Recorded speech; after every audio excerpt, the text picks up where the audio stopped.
ಪ್ರಿಯ ವೀಕ್ಷಕರೇ, ಕಲಿ ಮತ್ತು ಕಲ್ಕಿ ಯೂಟ್ಯೂಬ್ ಚಾನಲ್ಗೆ ಸ್ವಾಗತ. ಈ ವಿಡಿಯೋ ಇಷ್ಟ ಆಗಿದ್ದರೆ ಲೈಕ್ ಮಾಡಿ ಮತ್ತು ಸಬ್ಸ್ಕ್ರೈಬ್ ಮಾಡಿ.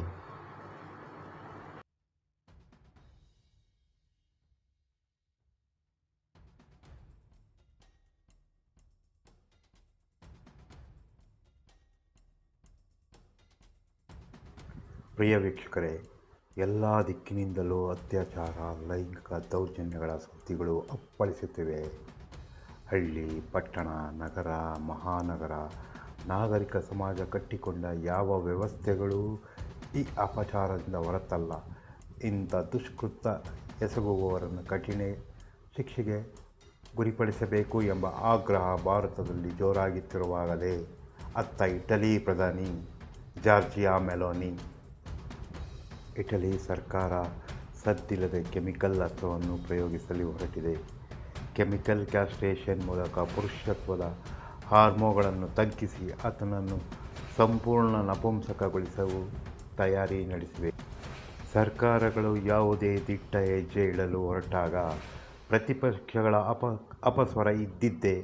ಕೆಮಿಕಲ್ ಕ್ಯಾಸ್ಟ್ರೇಷನ್ಗೆ ಇಟಲಿಯ ಸಂಸತ್ತು ಅನುಮೋದನೆ ನೀಡಿದಾಗ ಪ್ರತಿಪಕ್ಷಗಳು ಇದಕ್ಕೆ ತೀವ್ರವಾದ ವಿರೋಧ ಸೂಚಿಸಿವೆ. ಇದು ಅತ್ಯಂತ ಕ್ರೂರ ಎಂದು ಆರೋಪಿಸುತ್ತಿವೆ. ಅಪರಾಧಿಯನ್ನು ನಪುಂಸಕಗೊಳಿಸಿದ ಮಾತ್ರಕ್ಕೆ, ಅವನ ಲೈಂಗಿಕ ಬಯಕೆಯನ್ನು ತಗ್ಗಿಸಿದ ಮಾತ್ರಕ್ಕೆ ಅತ್ಯಾಚಾರಗಳನ್ನು ತಡೆಯುವುದೇ ಇದು ಎಲ್ಲರ ಮುಂದಿರುವ ಪ್ರಶ್ನೆಯಾಗಿದೆ. ಪುರುಷರಲ್ಲಿ ಲೈಂಗಿಕ ಬಯಕೆಯನ್ನು ಉತ್ಪಾದಿಸುವ ಹಾರ್ಮೋನ್ ಟೆಸ್ಟೋಸ್ಟೆರಾನ್ ಇದೆ. ಈ ಲೈಂಗಿಕ ಹಾರ್ಮೋನನ್ನು ಕಡಿಮೆ ಮಾಡಲು ಮತ್ತು ಆತನ ಕಾಮದ ತೃಷೆಯನ್ನು ತಗ್ಗಿಸಲು ರಾಸಾಯನಿಕ ಔಷಧಗಳನ್ನು ಪ್ರಯೋಗಿಸುವ ಪ್ರಕ್ರಿಯೆಯೇ ಕೆಮಿಕಲ್ ಕ್ಯಾಸ್ಟ್ರೇಷನ್.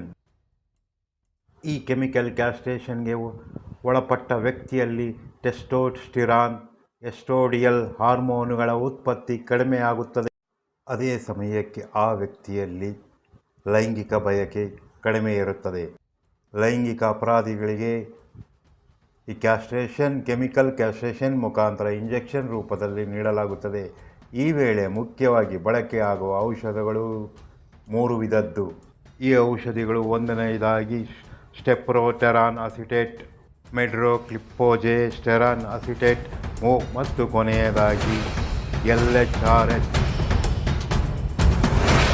ಅತ್ಯಾಚಾರ ಆರೋಪಿಗಳಿಗೆ ಈ ಇಂಜೆಕ್ಷನ್ ಮುಖಾಂತರ ದೇಹಕ್ಕೆ ಕೊಟ್ಟಾಗ ದೇಹದಲ್ಲಿ ಮಿಶ್ರಣಗೊಂಡು ಇವನ ಕಾಮುಕತನ ಅತಿ ಶೀಘ್ರದಲ್ಲೇ ಕಡಿಮೆಯಾಗುತ್ತದೆ. ಕೆಮಿಕಲ್ ಕ್ಯಾಸ್ಟ್ರೇಷನ್ನಿಂದಾಗಿ ಅಪರಾಧಿಯ ದೇಹದಲ್ಲಿ ಲೈಂಗಿಕ ಹಾರ್ಮೋನುಗಳ ಮಟ್ಟವು ಗಮನಾರ್ಹವಾಗಿ ಕುಸಿಯುತ್ತದೆ. ದೈಹಿಕ ಸಂಪರ್ಕದಂಥ ವಿಚಾರಗಳ ಮೇಲೂ ಆಸಕ್ತಿ ಮೂಡದಂತೆ ವ್ಯಕ್ತಿಯನ್ನು ನಪುಂಸಕದಂತೆ ಮಾಡುತ್ತದೆ. ಮೂಳೆಗಳು, ಸ್ನಾಯುಗಳು ದುರ್ಬಲಗೊಳ್ಳುತ್ತವೆ ಮತ್ತು ದೇಹದ ಚಟುವಟಿಕೆಗಳು ಸಹ ನಾಶವಾಗುತ್ತವೆ. ಅಮೆರಿಕಾದಲ್ಲಿ ಲೈಂಗಿಕ ಅಪರಾಧಿಗಳಿಗೆ ಬಳಸುವುದು ಮೆಡ್ರೋಕ್ಲಿಪ್ಟೋಜೆಸ್ಟೆರಾನ್ ಅಸಿಟೇಟ್ ಮತ್ತು ಬ್ರಿಟನ್, ಕೆನಡಾ, ಮಧ್ಯಪ್ರಾಚ್ಯ ದೇಶಗಳಲ್ಲಿ ಸ್ಟೆಪ್ರೋಟೆರಾನ್ ಅಸಿಟೇಟ್ ಎಂಬ ಔಷಧವನ್ನು ಲೈಂಗಿಕ ಅಪರಾಧಿಗಳಿಗೆ ನೀಡಲಾಗುತ್ತದೆ. ಅತ್ಯಾಚಾರ ಅಥವಾ ಲೈಂಗಿಕ ದೌರ್ಜನ್ಯ ಎಸಗಿದರೆ ತನ್ನ ಇಡೀ ಜೀವನವನ್ನು ಕಾನೂನು ಸುವ್ಯವಸ್ಥೆಯ ಅಕ್ಷರಶಃ ನರಕವಾಗಿಸುತ್ತದೆ ಎಂಬ ಭಯ ಹುಟ್ಟಿಸಲು ರಾಸಾಯನಿಕ ಕ್ಯಾಸ್ಟ್ರೇಷನ್ ಅತ್ಯಂತ ಪರಿಣಾಮಕಾರಿ ಎಂದೇ ನಂಬಲಾಗಿದೆ.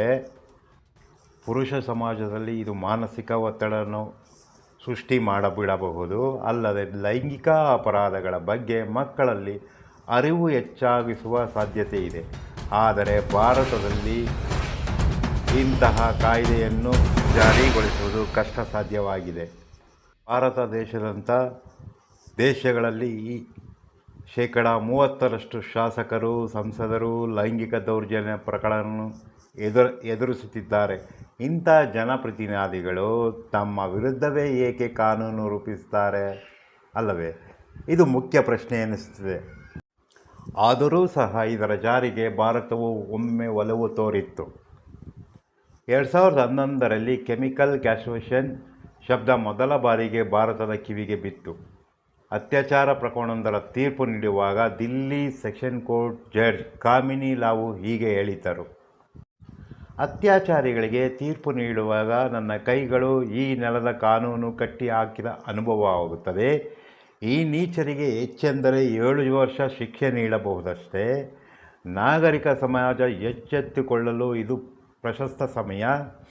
ಮುಂದುವರಿದ ರಾಷ್ಟ್ರಗಳು ರೇಪಿಸ್ಟ್ಗಳಿಗೆ ಕೆಮಿಕಲ್ ಅಥವಾ ಸರ್ಜಿಕಲ್ ಕ್ಯಾಸ್ಟ್ರೇಷನ್ ನೀಡುವಾಗ ನಾವೇಕೆ ಈ ನಿಟ್ಟಲ್ಲಿ ಯೋಚನೆ ಮಾಡಬಾರದೆಂದು ಕೋರ್ಟ್ನಲ್ಲಿ ನ್ಯಾಯಮೂರ್ತಿಗಳು ಹೇಳಿದ್ದರು. ಅದೇ ರೀತಿ 2012ರಲ್ಲಿ ನಿರ್ಭಯಾ ಮೇಲಿನ ಸಾಮೂಹಿಕ ಅತ್ಯಾಚಾರ ಪ್ರಕರಣದ ನಂತರ ಮತ್ತೊಮ್ಮೆ ಭಾರತದಲ್ಲಿ ರಾಸಾಯನಿಕ ಕ್ಯಾಸ್ಟ್ರೇಷನ್ಗೆ ಆಗ್ರಹ ಹೆಚ್ಚಾಯಿತು. ಈ ವೇಳೆ ಬಿಜೆಪಿಯ ಹಿರಿಯ ನಾಯಕ ವೆಂಕಯ್ಯ ನಾಯ್ಡು ಅವರು ಮಾಧ್ಯಮಗಳ ಮುಂದೆ ಈ ಬಗ್ಗೆ ಸ್ಪಷ್ಟನೆ ನೀಡಿದ್ದರು. ನಿರ್ಭಯಾ ಅತ್ಯಾಚಾರ ಪ್ರಕರಣದ ನಂತರ ನ್ಯಾಯಮೂರ್ತಿ JS ವರ್ಮಾ ಸಮಿತಿಯು ಸರ್ಕಾರಕ್ಕೆ ಸಲ್ಲಿಸಿದ ವರದಿಯಲ್ಲಿ ರಾಸಾಯನಿಕ ಕ್ಯಾಸ್ಟ್ರೇಷನ್ ಪ್ರಸ್ತಾಪವೂ ಇದೆ. ಈ ಪ್ರಸ್ತಾವನೆಯನ್ನು ಸಂಸತ್ತಿನ ಸ್ಥಾಯಿ ಸಮಿತಿಗೆ ಕಳುಹಿಸಲಾಗಿತ್ತಾದರೂ ಇದನ್ನು ತಿರಸ್ಕರಿಸಿ ಮಾನವ ಹಕ್ಕುಗಳ ಉಲ್ಲಂಘನೆ ಎಂದು ಹೇಳಿ ಈ ಅರ್ಜಿಯನ್ನು ತಿರಸ್ಕರಿಸಲಾಯಿತು.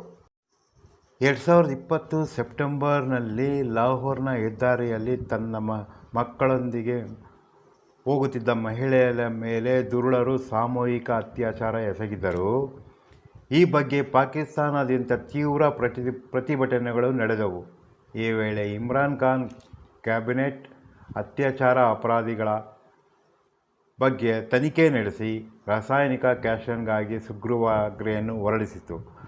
ರಾಷ್ಟ್ರ ಅಧ್ಯಕ್ಷರ ಅನುಮೋದನೆ ಬಳಿಕ ಇದು ಅಲ್ಲಿನ ಕಾನೂನು ಆಗಿ ಮಾರ್ಪಟ್ಟಿದೆ. ಜಗತ್ತಿನ ಇತರೆಡೆ ಎಲ್ಲ ಭಾಗಗಳಲ್ಲೂ ಈ ಕಾನೂನನ್ನು ಜಾರಿಗೊಳಿಸಲಾಗಿದೆ. ಈ ನಪುಂಸಕಗೊಳಿಸುವ ಶಿಕ್ಷೆ ಈ ದೇಶಗಳಿವೆ. ಅಮೇರಿಕಾ ಕೆಮಿಕಲ್ ಕ್ಯಾಸ್ಟ್ರೇಷನ್ ಮೊದಲ ಬಾರಿ ಜಾರಿ ಮಾಡಿದ್ದೇ ಅಮೇರಿಕಾ. ಅದು 1966ರಲ್ಲಿ. ಈಗ ಕ್ಯಾಲಿಫೋರ್ನಿಯಾ, ಫ್ಲೋರಿಡಾ, ಜಾರ್ಜಿಯಾ ಮತ್ತು ಟೆಕ್ಸಾಸ್ ಸೇರಿದಂತೆ 9 ರಾಜ್ಯಗಳು ಶಿಶುಕಾಮಿಗಳಿಗೆ ಈ ಶಿಕ್ಷೆಯನ್ನು ವಿಧಿಸುತ್ತಿವೆ. 2009ರಲ್ಲಿ ಪೋಲೆಂಡ್ ದೇಶವೂ ಸಹ ಜಾರಿಗೊಳಿಸಲಾಗಿದೆ. ಮಕ್ಕಳಿಗೆ ಲೈಂಗಿಕ ಕಿರುಕುಳ ನೀಡುವವರಿಗೆ ಈ ಶಿಕ್ಷೆ ನೀಡುವ ಮೂಲಕ ಯುರೋಪ್ನ ಮೊದಲ ದೇಶ ಎಂದು ಕರೆಸಿಕೊಳ್ಳುತ್ತಿದೆ. ದಕ್ಷಿಣ ಕೊರಿಯಾ ಪದೇ ಪದೇ ಅತ್ಯಾಚಾರ ಪ್ರಕರಣದಲ್ಲಿ ಸಿಲುಕುವ ಆರೋಪಿಗಳಿಗೆ 2013ರಿಂದ ಕೆಮಿಕಲ್ ಕ್ಯಾಸ್ಟ್ರೇಷನ್ ಶಿಕ್ಷೆ ನೀಡಲಾಗುತ್ತಿದೆ. ರಷ್ಯಾ ದೇಶವೂ ಸಹ 14 ವರ್ಷಕ್ಕಿಂತ ಕಡಿಮೆ ಮಕ್ಕಳೊಂದಿಗೆ ಲೈಂಗಿಕ ಚಟುವಟಿಕೆ ನಡೆಸಿದರೆ ಅಂತಹ ಅಪರಾಧಿಗಳಿಗೆ ಆಂಡ್ರೋಜಿನ್ ನಿಗ್ರಹದ ಇಂಜೆಕ್ಷನ್ನನ್ನು ನೀಡಲಾಗುತ್ತಿದೆ. ಜಗತ್ತಿನ ಇತರೆ ದೇಶಗಳು Ukraine, Canada, Denmark, Germany, Israel, Norway, Sweden, New Zealand, Indonesia, Israel, ಮೊಲ್ಡೋವಾದಲ್ಲಿ ಈ ಕೆಮಿಕಲ್ ಕ್ಯಾಸ್ಟ್ರೇಷನ್ ಶಿಕ್ಷೆಯನ್ನು ಕಾಯ್ದೆಯಾಗಿ ಮಾರ್ಪಡಿಸಲಾಗಿ ಅಪರಾಧಿಗಳಿಗೆ ಕಠಿಣ ಶಿಕ್ಷೆಯ ರೂಪದಲ್ಲಿ ಈ ಇಂಜೆಕ್ಷನ್ನನ್ನು ನೀಡಲಾಗುತ್ತಿದೆ. ಪ್ರಿಯ ವೀಕ್ಷಕರೇ, ಈ ವಿಡಿಯೋ ಇಷ್ಟ ಆದಲ್ಲಿ ಲೈಕ್ ಮಾಡಿ, ಶೇರ್ ಮಾಡಿ, ಸಬ್ಸ್ಕ್ರೈಬ್ ಮಾಡಿ. ಧನ್ಯವಾದಗಳು.